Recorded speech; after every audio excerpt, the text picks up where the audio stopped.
Magandang araw muli sa inyong lahat. Tayo ay nagtitipon-tipon muli upang pag-aralan ang salita ng ating Diyos. Bago po tayo magsimula, tayo po ay manalangin. Diyos Ama, maraming salamat sa buhay na walang hanggan na binigay niyo sa amin. Through your Son, Jesus Christ, kami po ay nakakamit ng kaligtasan at kami po ay hindi natatakot dahil kami po ay nasa inyong piling. Panginoon, dalangin ko po na kumilos ang inyong banal na espiritu habang kami po ay nag-aaral ng inyong salita. At dalangin ko po ay kumilos kayo sa bawat isa sa amin na nandito nakikinig. At lahat pong ito ay para sa inyo pong kapurihan. Ito po ang aming samot dalangin sa pangalan ni Jesus. Amen. Amen. God bless at welcome once again po sa ating weekly Bible study po. At kung naalala niyo po, kayo po ay nandito last week. Pinag-usapan po natin ang Lamb of God. So, pinag-usapan natin kung ano ang kahulugan nito para sa atin. Ano ba ang kahulugan ng Lamb of God, si Jesus as the Lamb of God, para sa sanlibutan?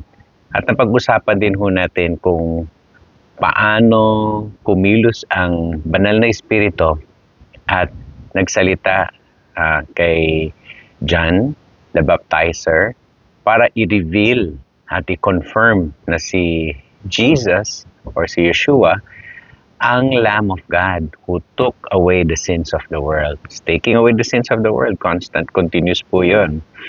And napag-usapan din ho natin na si Jesus ay the Lamb of God who will be slaughtered for the atonement of the sins of the world, that Jesus surpasses all men. Siya po ay full of the Holy Spirit at siya po ay magbabaptize with the Holy Spirit, and Jesus is the Son of God. So, kung gusto niyo pong panoorin, pwede niyo pong balikan yung last week nating sharing at mapapanood po ninyo ng buo. Praise God. So, ngayon naman po ay sisimulan ko yung ating topic at mag-share po ako sa inyo ng isang aspeto ng pagiging isang tao, isang normal na tao. So, tatanungin ko po kayo, ano ba ang mga greatest or biggest fears ng mga tao sa buong mundo? So, nag-research po ako at ito po yung lumalabas. 13 po yung lumalabas na greatest fears. Tapos hanggang from 13 down to number 1 na greatest fear. So, number 13 po ay fear of spiders and insects.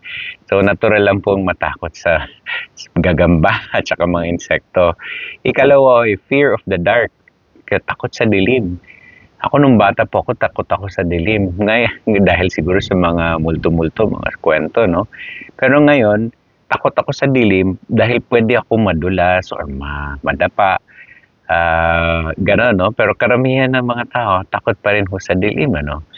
And ang pang-11 ay fear of inadequacy or fear of yung kinatatakutan nila yung kakulangan, no?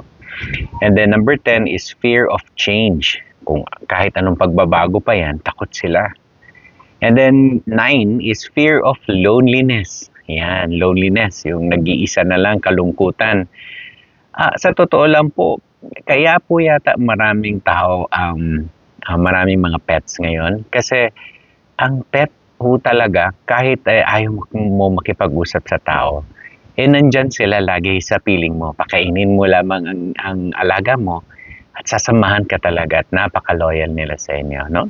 So napakaganda ng na magkakaroon ng pet kung pwede kang makakatulong mo siya sa loneliness. And then number 8 is fear of losing loved ones. Of course, lahat po tayo parang ayaw mawalan ng minamahal sa buhay. So yan is ang greatest fears, no? Ang ikapito ay fear of heights. Ako po ay takot na takot sa heights. Ilabas ko lang yung cellphone ko, na dudungaw sa ibaba na napakataas. Takot na takot ako. Pakiramdam ko mabibitawan ko yung cellphone ko. And then, nandyan po ang fear of pain. Takot sa sakit, no? And then, yung ikalima po yun. Yung ika-anim pala ay fear of public speaking. Ang dami po palang takot magsalita sa harap ng maraming tao. And number 4 is fear of rejection. Natatakot po sila na sila ay tinatanggihan or na iitsipwera or na isasantabi, ano. And then, top 3 na ho tayo. Ready na po kayo sa top 3. Ang ikatlo ay fear of failure. I think lahat ho tayo takot na magkamali. Takot tayong lahat na magkaroon ng na hindi tayo naging successful sa isang bagay. Natural ho yun sa tao. And ikalawa ay fear of non-existence. Parang lalim, no? Fear of non-existence. Ito po ay para bang takot na mawawalan na ako sa buhay, mawawalan na ako sa mundo, mawawalan saysay na yung buhay na dinaanan ko or na binuhay ko. Ganun, no? So, fear of non-existence. Hulaan niyo po ang number 1 fear. Number 1 fear po, maring nahulaan niyo po ito, is fear of death. Takot sa kamatayan. Pag inisip po natin, lahat po tayo dadaan ng kamatayan eh. Lahat po ng tao, wala pong isang taong hindi mamamatay. Lahat po ng taong nakaraan na namatay na, patay pa rin sila, no? So, pero bakit kaya takot? Bakit kaya tayo takot sa kamatayan? Ito po yung research ko din, no? So, bakit kaya natatakot sa kamatayan ang mga tao? Ang ikapito po, share ko po sa inyo pito. Ikapito ay unresolved issues. Pero mga bagay-bagay na hindi nila naayos pa sa buhay nila. Kaya sila takot. Ika-anim ay regrets, panghihinayang. Wow. Diba, ayaw po nating mabuhay ng may panghinayang. So, yun pala isang reason bakit takot tayo sa kamatayan. Kasi meron tayong pinanghihinayangan. Ikalima ay separation from loved ones, of course. No? Kaya tayo takot kasi ayaw natin mawalay sa ating mga minamahal. Kaapat ay loss of control. Ako po, importante sa akin yung control na alam ko kung ano nangyayari. Pero tama kasi pagka ikaw ay patay na, wala ka ng control. Wala na. Tapos na po ang buhay. Tapos na. Kaya maraming takot sa kamatayan. And then number 3 ay fear of pain and suffering. Iniisip po nila pagka may death, masakit yun at maraming mahabang pagdurusa. Kaya takot sila. And last 2 na po tayo. Number 2 is fear of non-existence. Fear of non-existence. Takot sila na walang saysay yung kanilang ibinuhay. Walang saysay. And yung panghuli ay fear of the unknown. Hindi nila alam kung anong meron pagkatapos na sila ay mamatay. Wow. Grabe Pag inisip nyo, totoo nga po talaga siya. Pag inisip nyo ng malalim, totoo po siya. Ngunit pag inisip din ho natin, tayo bilang Kristiyano, may good news kasi. There is good news. Amen? Para sa lahat ng tao, hindi lang po para sa ating mga Kristiyano, kung hindi para sa lahat, para sa sanlibutan. At ngayong araw na ito, pag-usapan ho natin yung isa sa mga napakagandang benepisyo, kumbaga parang resulta, parang produkto ng ginawa ng Panginoong Hesus, the Lamb of God, na ibinigay niya sa atin dahil sa kanyang kamatayan sa krus. Amen? So buklatin ho natin yung ating Biblia at magbabasa po tayo mula sa Hebrews 2:14. So Hebrews chapter 2 verse 14. Isang lang ho tayo, isang verse lang ho babasahin natin. Sabay-sabay ho tayo. Babasahin ko po to sa NIV.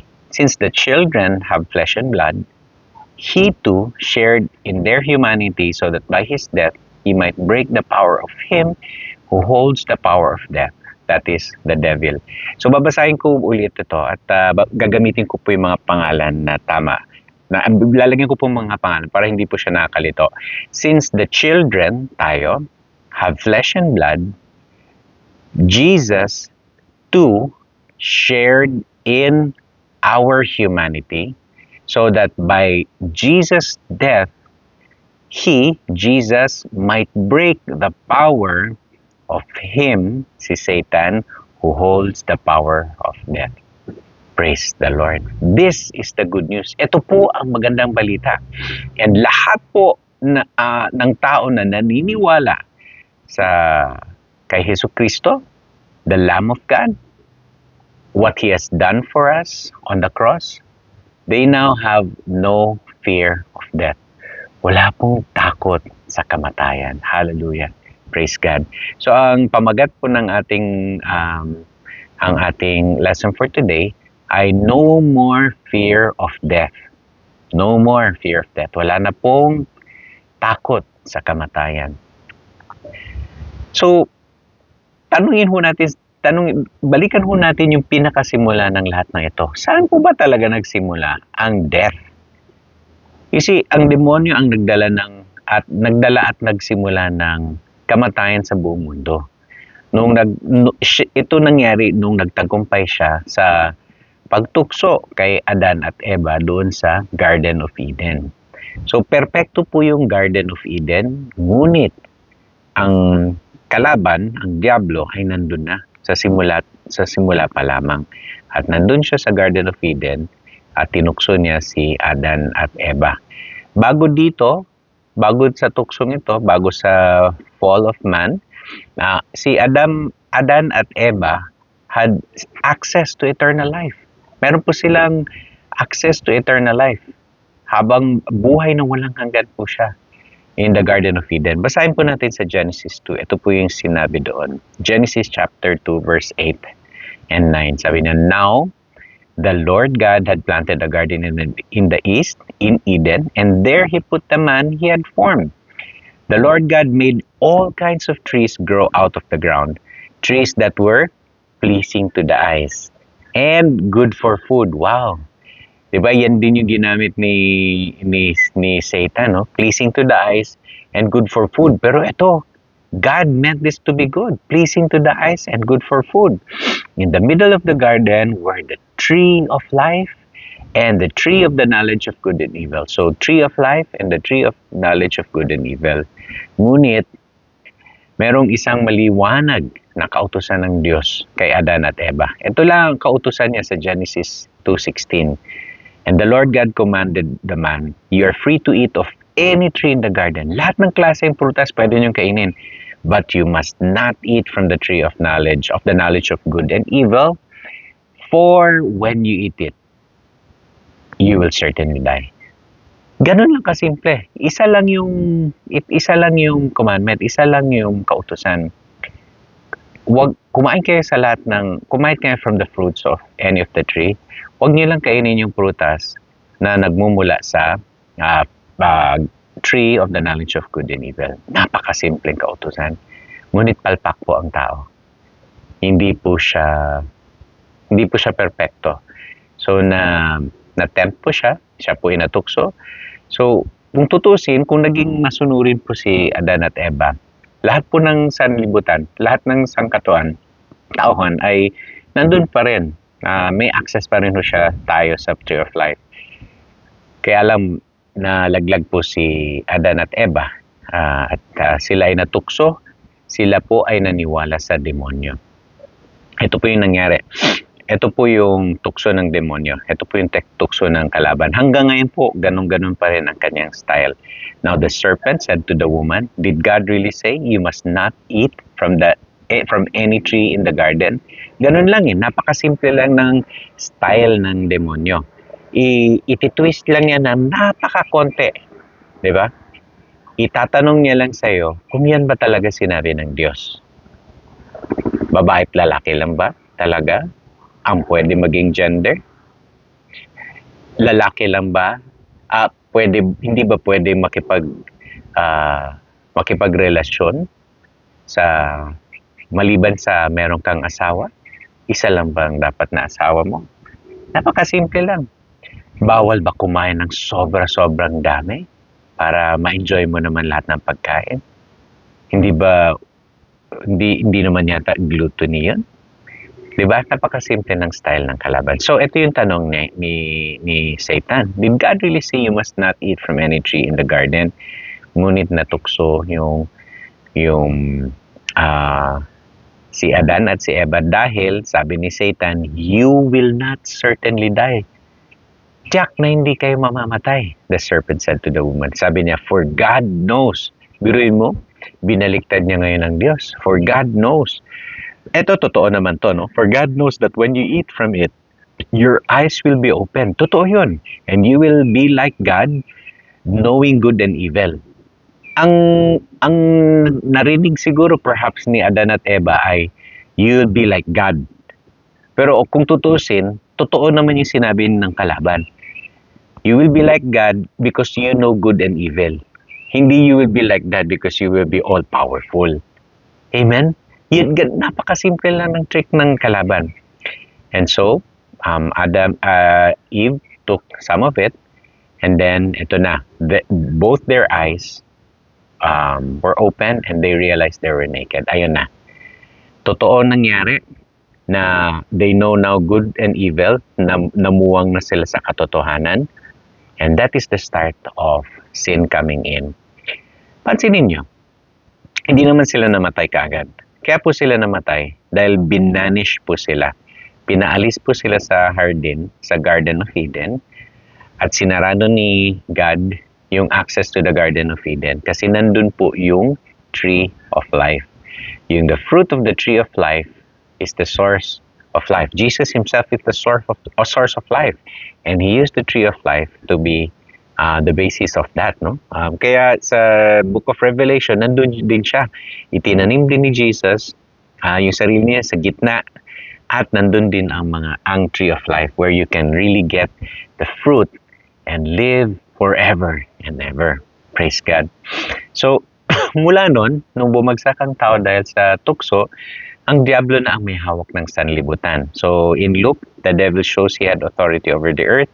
Naalala niyo, sabi ng diablo, ni Satanas kay Jesus, sabi niya, I will give you the glory of these kingdoms and authority over them because they are mine to give and anyone and to give to anyone I please. So totoo po ito na ang diablo na po ang may hawak ng sanlibutan nung panahong ito. So ito po yung dahilan kung bakit nagsistruggle po ang tao. Dahil we do not have authority over death because death will always eat us up. So for the longest time, sa pagkahaba-haba ng panahon, namamatay po talagang tao, at sa mga taong hindi po naniniwala at nananalig sa Diyos, ay takot po sa death.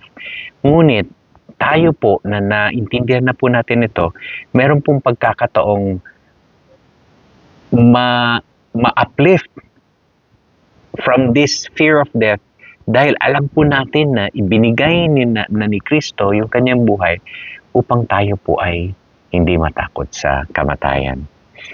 So, basahin ulit natin yung verse na pinag-aaralan natin. Sabi niya, since the children have flesh and blood, Jesus shared in their humanity so that by his death, he might break Satan's power who holds the power of death. So, tatlong bagay po ang ibabahagi ko po sa inyo sa ating sharing po ngayong araw na ito. Unang-una po is Jesus, the Son of God, considers us brothers and sisters and children of the Heavenly Father. So, Jesus po considers us brothers and sisters and children of the Heavenly Father. So tayo pong naniniwala sa Kanya, tayo po nananampalataya kay Hesus Kristo, ay kinoconsider po niyang kapatiran at anak ng Diyos Ama. So nakalagay po dito sa Hebrews 2:14, sabi niya, since the children have flesh and blood. So tayo po talagang gawa sa flesh at saka sa dugo. And therefore, ah y- yun yung ating ano yun yung ating physical form dito sa earth. So, kaya si Jesus Christ, nung pumunta siya dito, same din siya, flesh and blood. So, pero yan yung second, I'm getting ahead of myself, no?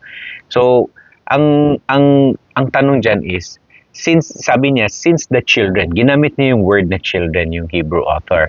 Ibig sabihin yan, tayo po'y mga anak ng Diyos Ama.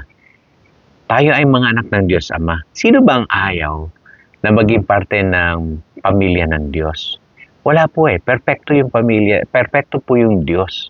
So kung tayo po ay nagiging parte ng perpektong Ama, then that perfection rubs on us. Ibig sabihin tayo po ay nag-slowly being changed to perfection through His sanctifying power. So, lahat naman tayo gusto maging parte ng family of God. So, we are His children.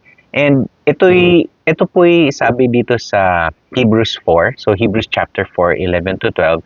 Sabi ng Hebrew author, so sabi niya, so now Jesus and the Holy One. So, di ba we're studying verse 14? Ito po ay several verses before our text, verses 11 and 12.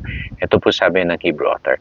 So now, Jesus and the ones He makes holy have the same Father. Iisa lang Ama. That is why Jesus is not ashamed to call them His brothers and sisters. For He said to God, I will proclaim your name to my brothers and sisters. I will praise your name among your assembled people. So praise God. This is how Jesus considers us. Tayo po ay mga kapatid niya at tayo po ay kinoconsider niya na anak ng kanyang Ama. Praise God. And it's the same here in John. No? So John the Beloved, sabi niya sa John verse 1 and 12, sabi niya, but to all who believe Him and accepted Him, meaning si Jesus Christ, all who believed and accepted Him, He gave the right to become children of God. Praise God. Hallelujah. So yan po, we are children of God because Jesus considers us His brothers and sisters. Ikalawang point po na may share ko sa inyo is Jesus, the Son of God, became human for us. Jesus, the Son of God, who reigns in heaven, came and became a human like us for us. Praise God. So mababasa po natin yan sa ikalawang bahagi ng verse 14. Sabi na, since the children have flesh and blood, Jesus too shared in our humanity. Amen. So sa John chapter 1 verse 13, ito po sinabi ni John patungkol kay Jesus. Sabi niya, so the Word became human and made His home among us. Praise God. The Word of God, God Himself, Jesus Himself, became human and made His dwelling among us. Hallelujah. Wow. Anong klaseng hari yung magpapakumbaba? So, it's an all-powerful king na sits on the throne in heaven, magpapakumbaba at pupunta sa napakaliit na planeta ng Earth at maging baby boy, mapapanganak sa loob ng isang kainan ng hayop. Anong klaseng king yung ganon? Only a humble king can do that. A servant king, only a servant king can do that. And we have that in Jesus Christ. Praise God. So, sabi din ito ni Apostol Pablo sa kanyang sulat sa mga Philippians, no? So, Philippians 2:6-8, and this talks about the humility of Christ. Sabi niya, though Jesus was God, Jesus did not think of equality with God, as something to cling to. Instead, Jesus gave up His divine privileges. Oh, wow. Jesus gave up His divine privileges. He took the humble position of a slave, a doulos, a slave. and was born as a human being. Wow. Sino po sa atin ang, kung tayo ay may karapatan sa isang property, tayo ay may karapatan sa na kumain, na bumili tayo ng isang pagkain napakasarap, na may karapatan tayong kainin yun ng napakasarap pa. Tapos may nangyaring hindi okay. Hindi ba normally nagrereklamo tayo? 'Di ba? That's my property. That's my right. 'Di ba ganon yung normal reaction ng isang tao, isang normal na tao. Ngunit si Jesus Christ, Diyos siya ng 100%. He sits at the throne with the Father, but He decided to come in the human form, in a human body. Weaknesses niya, lahat yun kasama. He appeared in human form.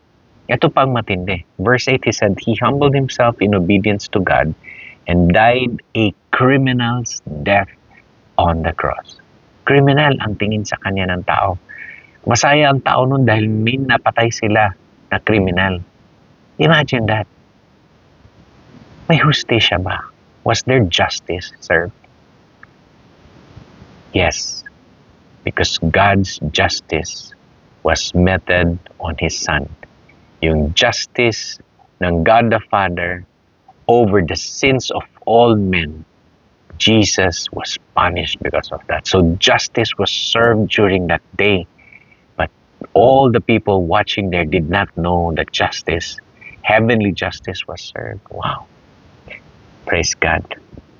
Jesus ay 100% tao. Siya ay nakaranas ng lahat ng aspeto ng pagiging isang tao. Nagugutom, nauuhaw, kailangan matulog, nalulungkot, nasasaktan, nagagalit, nagmamahal.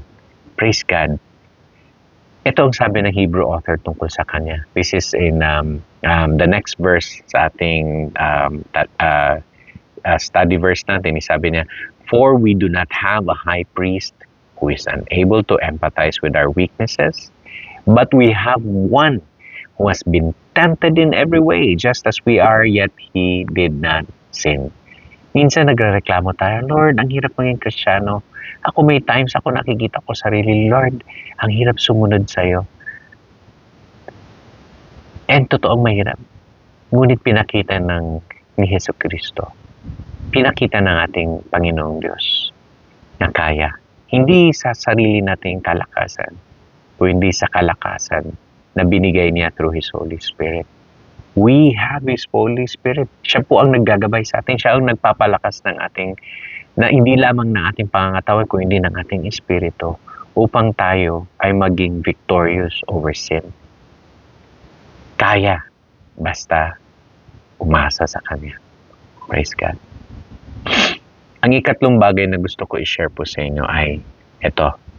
Jesus' death took away the power of death.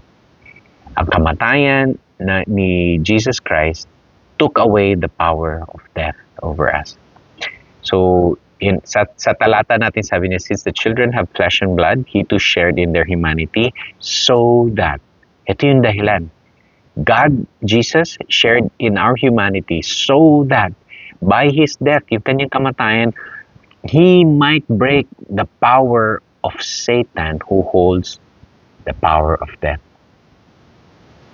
Nakuha niya ang power of death kay Satan sa kalaban. Kaya wala na tayong takot sa kamatayan. Ito ang dahilan kung bakit siya ay pumunta sa lupa upang bigyan tayo ng buhay na walang hanggan, which means God took away our fear of death. God took away the power of death over us and replaced it with eternal life, His life. Praise God. Nung nasa lupa pa ang Panginoong Jesus, ito ang sabi niya kay Mary, yung kapatid ni Lazarus, okay? So John 11:25-26, sabi niya, I am the resurrection and the life. The one who believes in me will live even though they die. And whoever lives by believing in me will never die.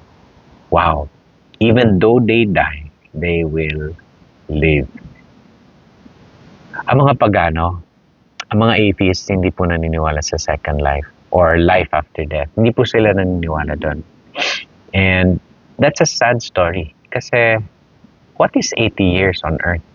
Tingnan mo yung vast glory ng earth, yung magnificence ng creation niya, yung uh, um, outer space, no? Yung universe. Napakaganda. It's a great sight to behold. Ngunit hindi po sila naniniwala na meron silang life after death, itong mga atheists. So, hindi nila ma-enjoy po ito. Actually, makikita pa rin nila ito kasi ultimately, I mean, if our faith is true, if the Bible is true, there will be life after death.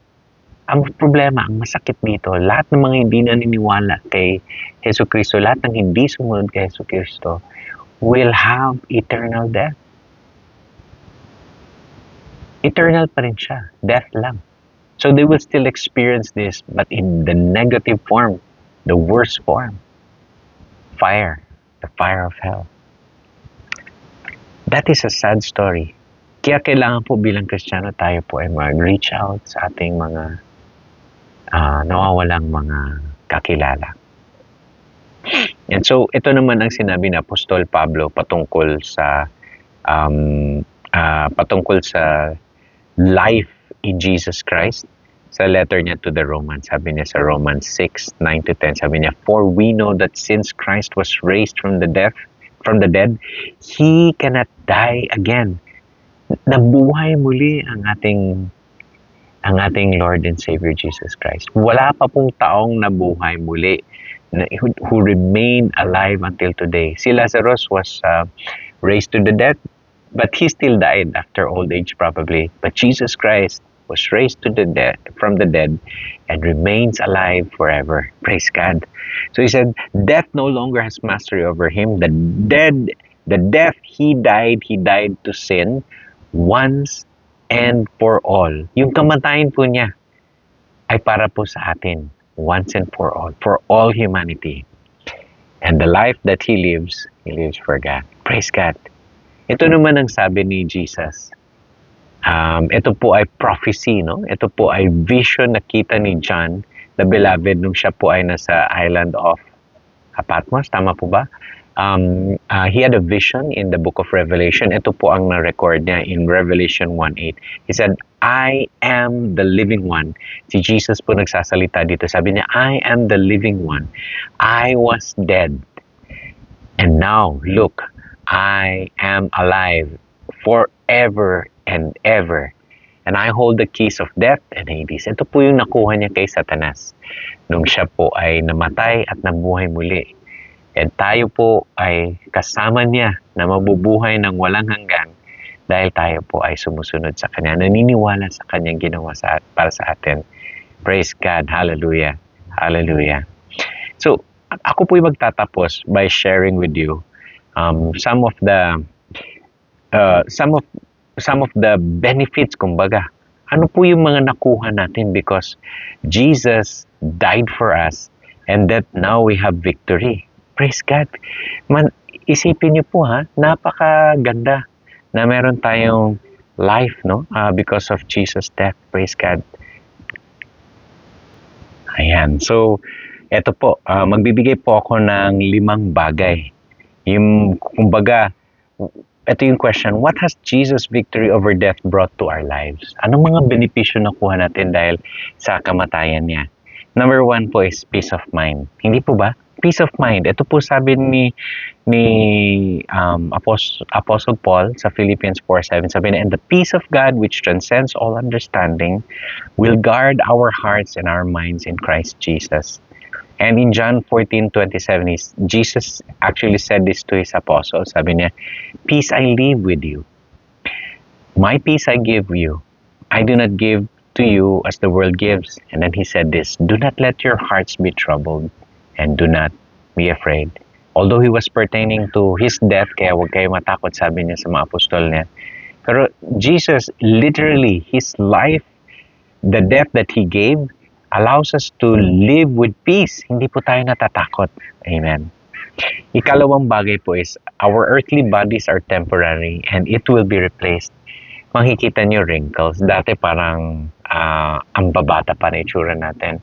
And even yung marami sa buong mundo, di ba, magpapa-facelift, ano pa ba, mga Botox, etc., di ba, magpapaganda ng kutis, katawan. Ngunit ito, tayo po, yung katawang tao natin, mamamatay din, masisira din siya. But ang good thing is that our earthly bodies are temporary and they will be replaced. In 2 Corinthians 5:1 it says, "For we know that if the earthly tent that we live in is destroyed," itong katawang tao natin, "we have a building from God, an eternal house in heaven, not built by human hands." Praise God. So, yung mga ibang tao na kumukunot na yung skin ay nagwo-worry, tayo okay lang, 'di ba? Praise God. Sabi nga, 'di ba? To live is Christ and to die is gain, no? The fact that when we die, it is actually gain for us because we are with Jesus Christ already. Ikatlong bagay po, strength to face trials. Strength to face trials. Sabi niya sa Romans 8:18, "I consider that our present sufferings are not worth compared with the glory that will be revealed in us." Praise God. So, kayo po, kung kayo po ay nagsasuffer, kayo po ay hirap na hirap sa buhay, manalig kayo. Hang on. Because there is hope in Christ. Meron pong hope dahil nandyan po ang ating Diyos. Because we will live in eternity with Him when we face our first death. Pag tayo po ay namatay. Ikaapat na bagay, we have hope and comfort when someone dies. So may mga times, so magtataka po tayo, 'di ba, parang yung ako ay lumaking hindi po Kristiyano. Grabe po yung lungkot at yung takot pag may namamatay. Pero nung ako po ay naging Kristiyano, ang taas pa rin ho ng lungkot, syempre. Pag may namamatay, umiiyak po talaga ako. Mabigat. I've not lost a very close relative or a family member, praise God for that. But I do feel the pain of someone dying. But we don't feel any fear anymore. In fact, there's happiness, there's actual joy inside. Na parang praise God, nabunutan siya ng tinik. Praise God, nasa piling na siya ng ating Savior. And there's so much peace. And that's actually recorded. Sinabi ni Apostol Pablo mismo yun sa 1 Thessalonians 4:13 and 14. Sabi niya, brothers and sisters, do not grieve like the rest of mankind who have no hope. We believe that Jesus died and rose again. So we believe that God will bring with Jesus those who have fallen asleep in Him. So lahat ng mga na mamamatay, pero they died in Christ, they will be with Jesus the moment they die. Kasama po yung mga kamag-anak natin, mga kaibigan natin, na nanalig sa Panginoong Jesus. Praise God. At ang ikalima po ay to focus on an eternal perspective rather than the temporary. We are able to focus on an eternal perspective rather than the temporary. So ito po yung Colossians 3 verse 1 and 2. Sabi niya, since then, you have been raised with Christ. Since then, you have been raised with Christ. Set your hearts on things above where Christ is, seated at the right hand of God. Set your minds on things above and not on earthly things. May mga bagay po na minsan mahirap bitawan sa mundong ito. Maring kayamanan yun, maring kaibigan, maring trabaho, maring even ministry. Maraming bagay po na minsan iniisip natin ang hirap bitawan. Ngunit pagka pinag-isipan ho natin ng husto, pinag-isipan natin ng malalim, only one thing remains. It's God. Because He's the only one who is eternal. And we have eternity with us because we are with Him. Kasama po tayo doon sa eternity na yun. Kasama po tayo sa glory na yun. Dahil kasama natin ang Jesucristo. Amen. Manalangin tayo. Maraming salamat, Panginoong Jesus, na kayo po ay ibinigay niyo ang inyong buhay para sa amin. You died on the cross for us. We thank you that you have overcome. You are victorious over the power of death in our lives. Dahil doon po, hindi kami natatakot mamatay. Yes, Lord, nalulungkot kami sa mga taong namamatay. Lalo na yung mga malapit sa amin. Ngunit hindi po kami natatakot. Kami po ay may inner joy, may kasiyahan po na nanggagaling lamang sa inyo. At ito po ay isang bagay na we're so thankful for. Father, I pray for those who are struggling. Bless them. Strengthen them. Panginoon, provide for those who are in need. I pray for your Holy Spirit, yung inyong presensya, Panginoon, to be with them. Yung inyong kalakasan, yung inyong karunungan, ang inyong power, O Lord God, be upon them, that they may say no to sin and yes to you. Maraming salamat, Panginoon, sa panahon ito, sa pagkakataon ito, na kami po ay nakarinig sa inyo. We give you all glory and honor and praise. Ito po ang aming samot na langit sa pangalan ni Jesus. Amen at Amen. Praise God. Have a good day po and God bless.